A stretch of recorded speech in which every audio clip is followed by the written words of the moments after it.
Everybody, thank you so much for coming back to another video, and in today's video we're going to be talking about Edward Scissorhands. And I am happy to once again have Stephanie from I'll Buy the Popcorn here in this video to talk about Edward Scissorhands. Last time we decided to talk about The Hitman's Bodyguard starring Ryan Reynolds and Samuel L. Jackson, and this time I gave her a completely different film. And so we're going to hear from her in just one moment. She mentioned to me when I told her we were going to do this one that she was a big fan, so I'm definitely happy to have her here in this video. As usual, you can find the link to her channel down below. We're going to hear from her in just one moment like I just mentioned. And this time, like I said, we're going to be talking about Edward Scissorhands, a film written and directed by Tim Burton with a brilliant score done by Danny Elfman and starring the likes of Johnny Depp, Alan Arkin, Winona Ryder, Dianne Wiest, Anthony Michael Hall, and so many others. The film that as a kid I really loved. I feel like I wore out the DVD of this movie so much, and I've talked about it in my other Tim Burton reviews that I am a huge Tim Burton fan, especially when I was younger and the earlier part of his career. I just loved Tim Burton and anything that he was a part of. The Nightmare Before Christmas, though he didn't direct it, was one of my favorite things as a kid, and then it just kind of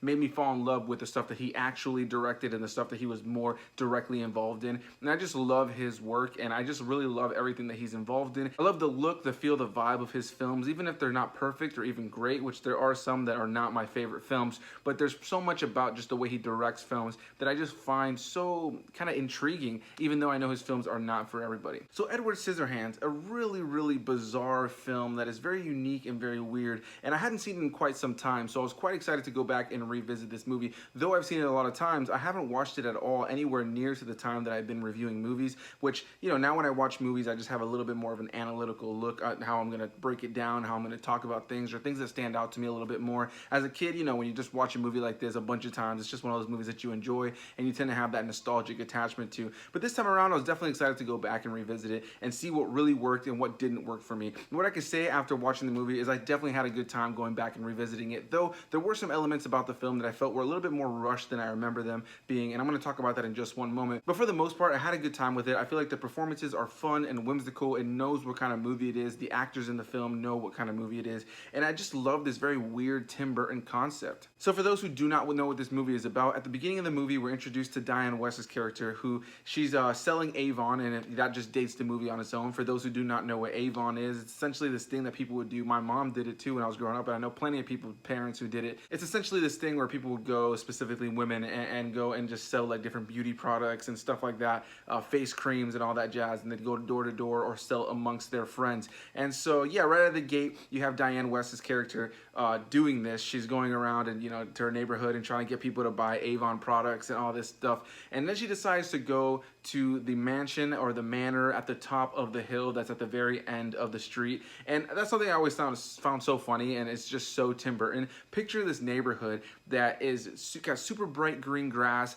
and every single house is the exact same model. They look exactly the same, except they all have really bright colored houses. So one will be like baby blue, the next one's like this lime green, the next house is this bright yellow, the next house is pink, and it just keeps on going like that. And at the very end of the street, there's this hill, there's like a gate that's kind of like very Nightmare Before Christmas-esque as far as the visuals. Something about the visual style of things like castles in Tim Burton's movies and things like gates and all that kind of stuff definitely harkens back to the old school black and white horror films. And, you know, you see stuff like that in Corpse Bride or in The Nightmare Before Christmas, these films that kind of, just the way the gates are shaped and the way that the buildings are shaped, the way the windows are shaped. There's something that's very gothic and over the top about it, and I just love that about his films. So yeah, you have this really bright colored neighborhood, and at the very end is this hill with this manor, this mansion at the top that's been abandoned, and she decides to just go up there and see if she can sell Avon. And then she comes across the character of Edward, played by Johnny Depp, and he does a great job in this film. I love seeing younger Johnny Depp in films because it just goes to show that the dude was just so inspired and just gave amazing performances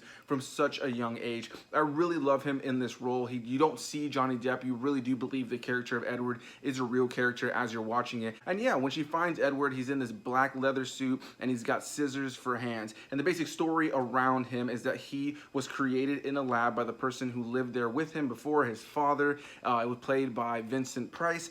And yeah, Vincent Price's character ends up dying before he can complete him and give him actual hands. He's been left alone up there this entire time, and now he has scissor hands, and that's basically the premise of this film. It's super wonky, it's super wacky, it's super over the top, but I really enjoy what they went for with this movie. It's this very whimsical, weird movie. And like I said, it's not perfect, and I have some criticisms to talk about on my second half of this review, but on an overall, I just think that I have a good time with this film. It's visually cool, and there's something about it that's so silly and goofy that though I know it's not a film for everybody, I always have a good time going back. And like I said, Johnny Depp's performance is so solid. So Dianne Wiest's character ends up asking him, or essentially kind of telling him that she's going to take him back to her family's house, even though she doesn't tell her family at all, and that he's going to stay with them for a little bit. She's worried about him. He's been sitting up here in this kind of abandoned, nasty looking manor all by himself, and she knows nothing about him except for the fact that he has hands that are scissors. And that's one thing too that's funny about this movie, is nobody really even seems to react to him the way that they really should. There's one lady in the neighborhood who's like kind of like the crazy lady who's like,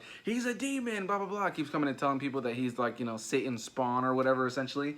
But for the most part, everybody seems to be kind of just like okay with this pretty creepy looking dude with scissor hands just kind of being in their neighborhood. Now, before I continue rambling about this movie, let's go ahead and hear what Stephanie from I'll Buy the Popcorn had to say about this.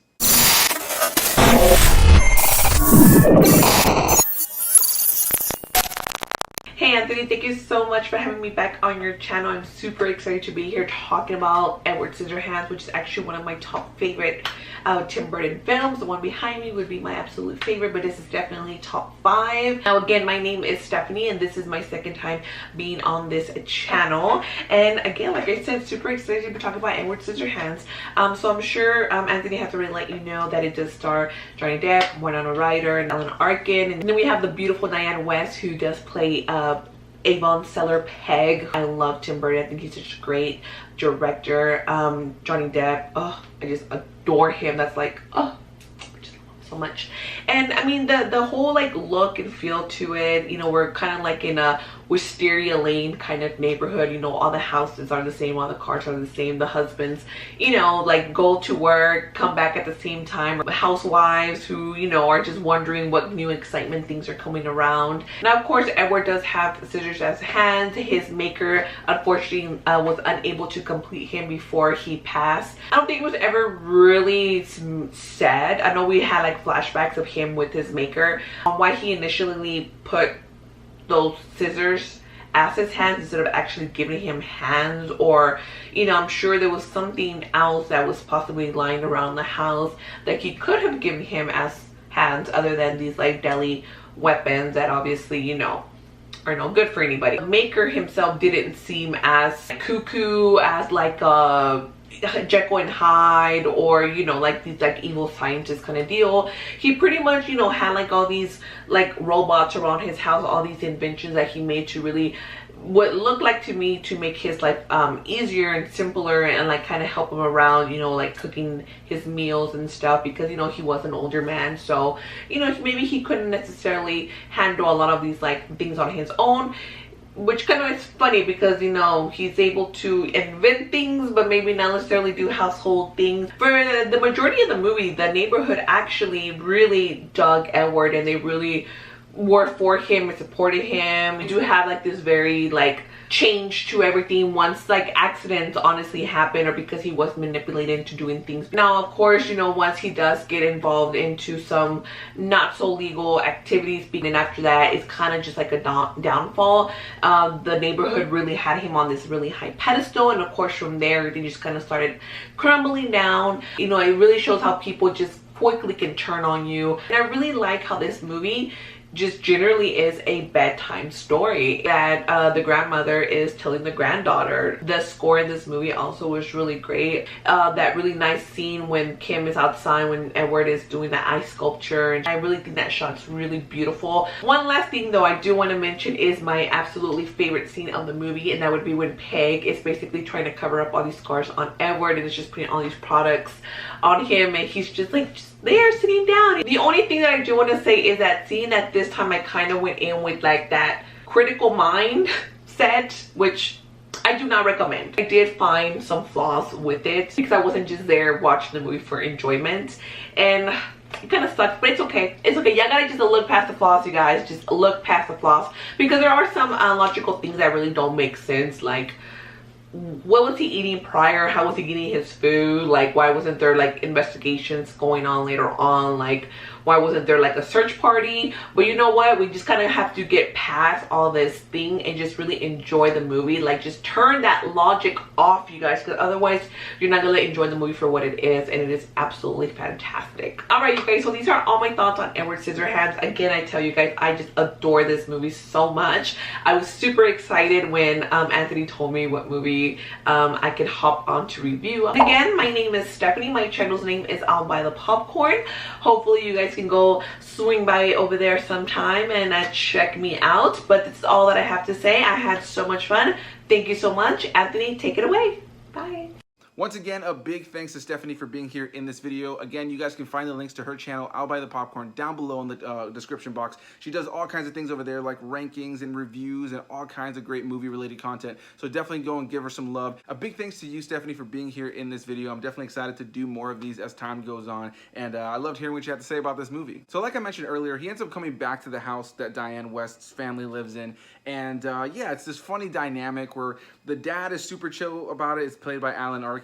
The young son is kind of chill about it, but he kind of makes some unnecessary comments here and there. And the daughter, played by Winona Ryder, isn't there at first, but when she does show up at first, she's freaked out by him.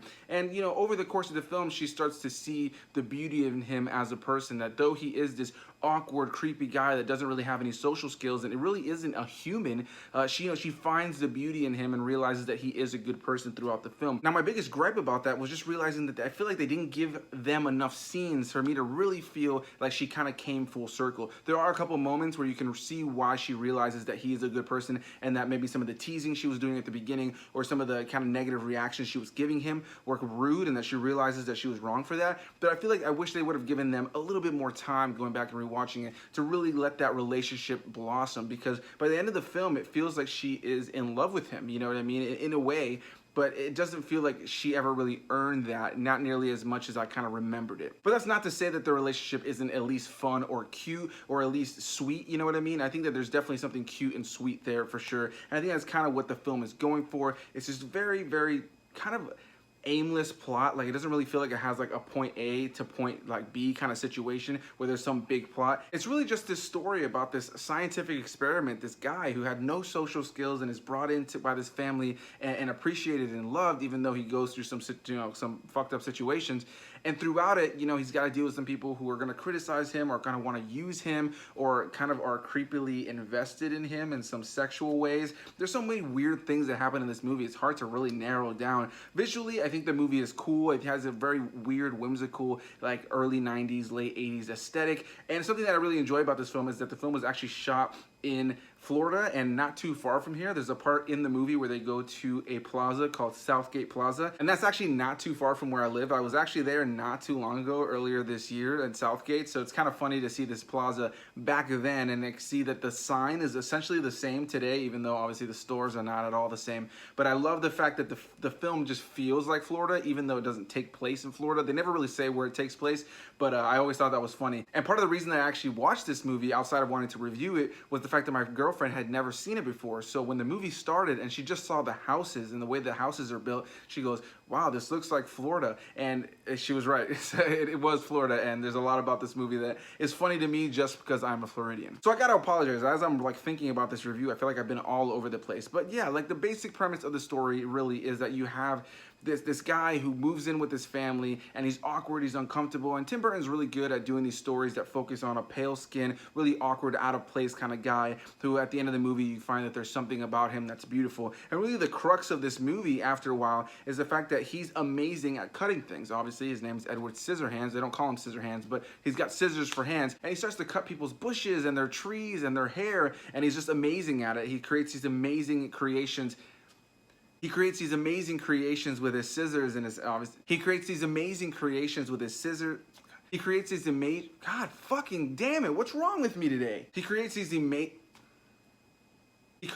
amazing creations with his hands, whether it's with a tree or a bush or somebody's hair, and that kind of brings him this success. So throughout the course of the film, he kind of becomes a little bit of a celebrity. And as I was watching the movie again, it's another one of those things that just feels like it happens so quick, and then it just feels like nobody's reactions to him are real in any way, shape, or form. You know what I mean? Like if I saw somebody in all leather with this crazy black hair that was walking at me all awkward and creepy with his hands extended because he just doesn't know how to have social interaction, actions, and he's got scissors in his hands, and he's got multiple scissors with different blades, and I'd be a little freaked out. And everybody seems to like be really, really appreciative of him and just kind of wanting to be his friend. Which takes me back to the beginning of the movie. I'm sorry, I'm all over the place. Where like literally when he first shows up in the town, like every woman in every house in that entire neighborhood shows up to their house and wants to meet the guest that's there. And it's kind of like harkens back to this era where like everybody in the neighborhood was involved in each other's gossip and was talking to each other, and it was just kind of like reminded me of my earlier childhood when it was like people came over often, or people could just show up and everybody was kind of excited about it.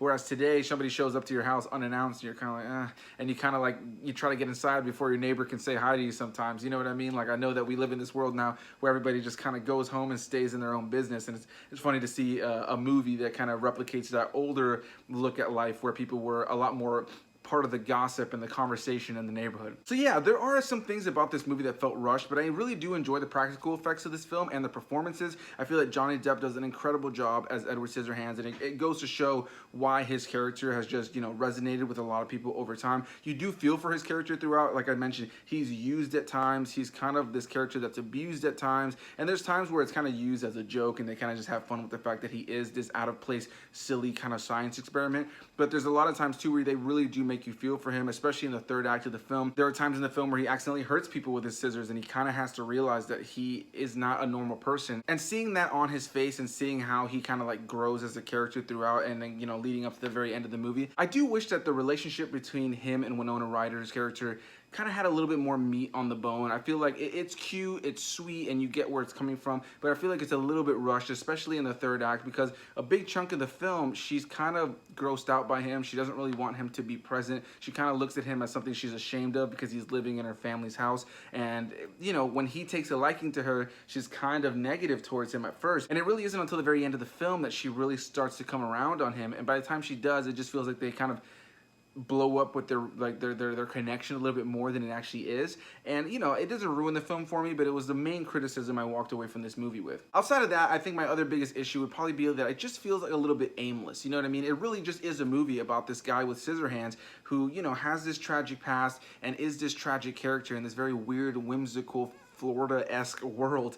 But, you know, there's people who want to have sex with him. There's people who want to use him for his hair cutting. There's people who want to use him for cutting their, you know, their lawn or their bushes and all that kind of stuff. And then he kind of becomes like a little celebrity, and he opens his own barber shop, but he really doesn't know what's going on. He's awkward the entire time, and he doesn't have a lot of lines of dialogue. And then the end of the movie comes, he makes some mistakes, and he's kind of viewed as this monster, and then he retreats back to his manor. And that's essentially the movie. It doesn't really feel like it's a movie that when you're watching it, you don't really know where it's going. You know what I mean? And that's, I guess it's a good thing, but it doesn't feel like a movie that has purpose. Like the characters are on a journey. It just feels like you're kind of just watching this character in the midst of the whole situation, dealing with good situations and dealing with bad situations, and at the end of the day kind of having to make a sad decision at the end of the film. So yeah, guys, that's gonna be my thoughts on Edward Scissorhands. I just realized that this is probably my longest review in quite some time as far as me just rambling. Sorry for being all over the place. It's a little hot in here right now, and I didn't want to turn the AC on because it's right next to where I film, and I didn't expect to get so hot as I was filming. I feel like I lost my train of thought 1,000 times and I just started rambling, but that's why you're here on Anthony A. Perez's channel, because I'm not a perfect YouTuber, and I like to have fun with just making a mess of myself on camera. Anyway, I'm gonna be done rambling right now. Go ahead and hit that like button if you guys enjoyed this video. As usual, you can find the link to anybody who was in my videos down below in the description box. Go give Stephanie from I'll Buy the Popcorn some love. Let her know I sent you. Comment your thoughts on this movie down below. Do you like this movie? Do you not like this movie? Subscribe if you guys have not already done so. And as usual, I'll catch you guys in the next one. Bye-bye.